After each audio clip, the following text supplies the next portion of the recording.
y'all, it's Kate from the Literary Apothecary and welcome back to my channel. I have been busy. This weekend I finished a whole bunch of books. I can't wait to tell you about them. So I'm just gonna jump right in with this check-in. This weekend I finished Molting of a Queen by Peter J. Foote. This is the last novella in my allotment for the Sphinx Round 1 competition. This one I gave 3.5 out of 5 stars. Thought it was written well, but it felt really distant for me in terms of characters and plot and setting. It just all felt distant to me. This weekend I also read our Joan Didion essay of the month, Good Citizens, where we learned all about what it means to be a good citizen in Hollywood, California in the late 60s, early 70s. I also finished Becoming by Michelle Obama. This book is so good. This was a reread for me and it still was a 5-star read for me. I have one quote for you all. This one was from the very beginning in the prologue and it just stayed with me throughout the whole book. Michelle says, even when it's not pretty or perfect, even when it's more real than you want it to be, your story is what you have. What you will always have. It's something to own. And I just love that quote. I also finished Wyrd Sisters by Terry Pratchett. This one I gave 4 out of 5 stars. I enjoyed it, but sometimes my brain wasn't in the right mood for it. My one quote from Wyrd Sisters says, "Words can change the world," and as readers, we all know so how true this is. And then the last book that I finished this weekend includes My Hungry Friend by Daniel Barnett. This one I also gave 4 out of 5 stars, and what a weird book this was. This is like a horror, post-apocalyptic, just absolutely crazy book. We've got a dentist, a mother who's got Alzheimer's, a homeless lady on the corner, and a whole bunch of spiders. And just nightmares come to life. My one quote from My Hungry Friend says, this is from like the very beginning, the first chapter, and that was how the first day of my last week on earth began. And Daniel Barnett has a way of summing up basically the end of the world in such unique ways. Now my current reads, what I'm reading this week, include Legacy of the Brightwash by Crystal Matar. This one I am loving so much and I'm really near the end, so I think I'll be able to finish it tonight, hopefully, if plans go to plan.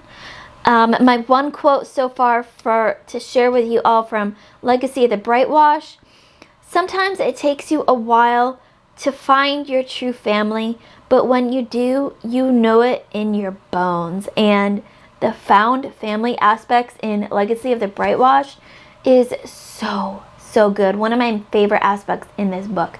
I am dying to see how this ends, but also like terrified because so far she has absolutely just ripped my heart out, made me sob and ugly cry and love and laugh, and I've just felt all of the emotions reading this book. I'm also reading Knife of Dreams, which is Wheel of Time, book number 11, and On Earth We're Briefly Gorgeous by Ocean Vuong. This was my patron picked by Stephanie.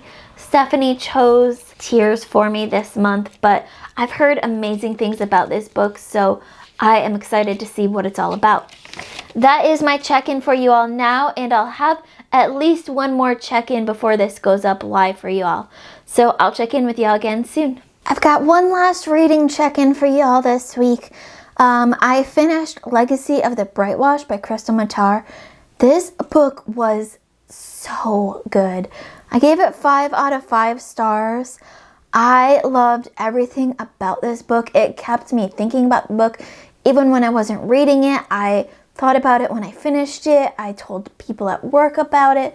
I told John about it. I couldn't stop thinking about this book, and I still can't.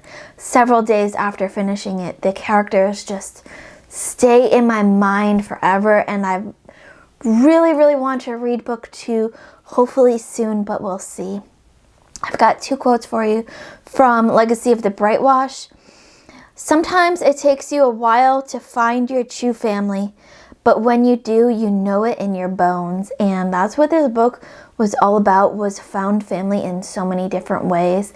Might have already shared this quote, I don't remember, with you all, so I apologize if this is a double quote, but that's just how good the quote is. It just stays in my head. And then the other quote completely shook me when I read it. I just had to set my Kindle down and just be there in that moment. And the quote says, "She gives me reason to breathe." And if you've ever been in a relationship like that, you know exactly what he's talking about, what that feeling is, and it just hit me straight to the core. There are other quotes. There's one in particular that was even more impactful, but it's kind of a spoiler quote, so I'm gonna leave that out. But if you've read Legacy the Brightwash, go check out my review on my blog, because I list all of the quotes that I pulled out from that book in that review, and you'll be able to see which one I'm talking about. Now, my other update for you all is I have a DNF this week. I decided to DNF The Tale of Our Time by T.K. Ants. This was one of my self-pub books for the month, and the Kindle Unlimited version that I was reading just had too many formatting issues that I couldn't enjoy this story. My brain just kept seeing all of these different formatting issues, and I couldn't continue. So that leads me to my current reads for this weekend include Knife of Dreams by Robert Jordan. This is, of course, book 11 in the Wheel of Time series, and I'm enjoying this one so far. I think I'm probably maybe about a quarter of the way through because of the audiobook, and it's going well. On Earth We're Briefly Gorgeous, this is my Patreon pick for December, picked by Stephanie. This is an interesting format of book. It reads a lot like nonfiction, but technically it's a novel. I'm not sure where the line is drawn between the nonfiction and the fiction in this book, but it's got this beautiful flowery prose. And I have one quote here which really stuck with me. "To be a monster is to be a hybrid signal, a lighthouse, both shelter and warning at once." And then the last book that I'm currently reading is Seasons of Albadan. This was my other self-pub book for this month, and I am really enjoying this one. This is split up into 4 different parts, and each part is one of the seasons. And from what I understand from reviews, like the different seasons, the different parts takes on kind of that vibe of the season. So I'm really looking forward to reading this one. It's a short book, so I'm sure I'll be done very soon. And then that literally wraps up everything I had planned for this month. There's one additional book that I had forgotten to add on here, which was supposed to be a buddy read with Stacy. So I'll probably start that one soonish, because as of now, I have either finished or started all of the books I had planned for December.